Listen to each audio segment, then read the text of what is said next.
మహానాడు అంటే ఎన్టీఆర్ జయంతి వేడుక మాత్రమే కాదు. మహానాడు అంటే తెలుగుదేశం పార్టీ జరుపుకునే పండుగ మాత్రమే కాదు.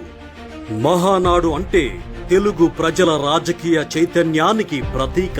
తెలుగు జాతి కీర్తిని, సంస్కృతిని, సాధించిన ప్రగతిని, అందుకున్న విజయాలను ప్రపంచానికి చాటి చెప్పే ఒక మహోత్సవం. అందుకే కేవలం తెలుగుదేశం పార్టీ కార్యకర్తలు, నాయకులు మాత్రమే కాకుండా యావత్ తెలుగు ప్రజలు మహానాడు కోసం ఆసక్తిగా ఎదురు చూస్తారు. చెప్పాలంటే విశ్వవ్యాప్త తెలుగు వారందరికీ ఇది మహా వేడుక. అయితే పశ్చిమాసియాలో కొనసాగుతున్న యుద్ధ సంక్షోభ పరిస్థితులను దృష్టిలో పెట్టుకుని ప్రధాని శ్రీ నరేంద్ర మోదీ గారు ఇచ్చిన పొదుపు పిలుపు నేపథ్యంలో ఈసారి ఈ మహోత్సవాన్ని కేవలం 2 రోజుల పాటు హైబ్రిడ్ పద్ధతిలో నిర్వహించాలని తెలుగుదేశం పార్టీ అధినేత శ్రీ నారా చంద్రబాబు నాయుడు గారు నిర్ణయించిన విషయం మీ అందరికీ తెలిసిందే.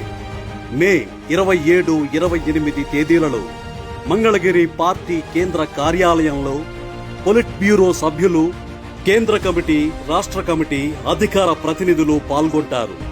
రాష్ట్ర వ్యాప్తంగా 1875 క్లస్టర్ల వద్ద ఆయా ప్రాంతాలకు చెందిన ఎమ్మెల్యేలు, ఎమ్మెల్సీలు, మంత్రులు, ఎంపీలు, కార్యకర్తలు పాల్గొంటారు.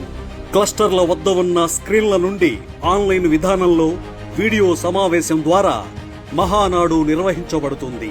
అంటే సగం భౌతికంగా, సగం ఆన్లైన్లో జరగబోతోంది మహానాడు 2026. స్త్రీ శక్తి ప్రధాన థీమ్ గా నిర్వహిస్తున్న ఈ మహానాడు 2026ను విజయవంతం చేయాల్సిన బాధ్యత తెలుగుదేశం పార్టీ కార్యకర్తలు, నేతలపై ఉంది. అందులోనూ కార్యకర్తే పార్టీకి అసలైన అధినేత అన్నది మన తెలుగుదేశం పార్టీ విధానం. కాబట్టి మహానాడును మహోత్సవంలా నిర్వహించే బాధ్యత కార్యకర్తలదే. నా తెలుగుదేశం నా బాధ్యత అన్న నినాదాన్ని స్ఫూర్తిగా తీసుకోండి. ఇప్పటికే రాష్ట్ర వ్యాప్తంగా మహానాడు పండుగ సంబరం ప్రారంభమైంది. దీనికి సూచనగా కార్యకర్తలు, పార్టీ అభిమానులు వారి వారి ఇంటిపైన తెలుగుదేశం పార్టీ జెండాను ఎగరేసి ఆ జెండాతో సెల్ఫీ దిగి దానిని మీ సామాజిక మాధ్యమాలలో #మహానాడు 2026తో షేర్ చేయండి.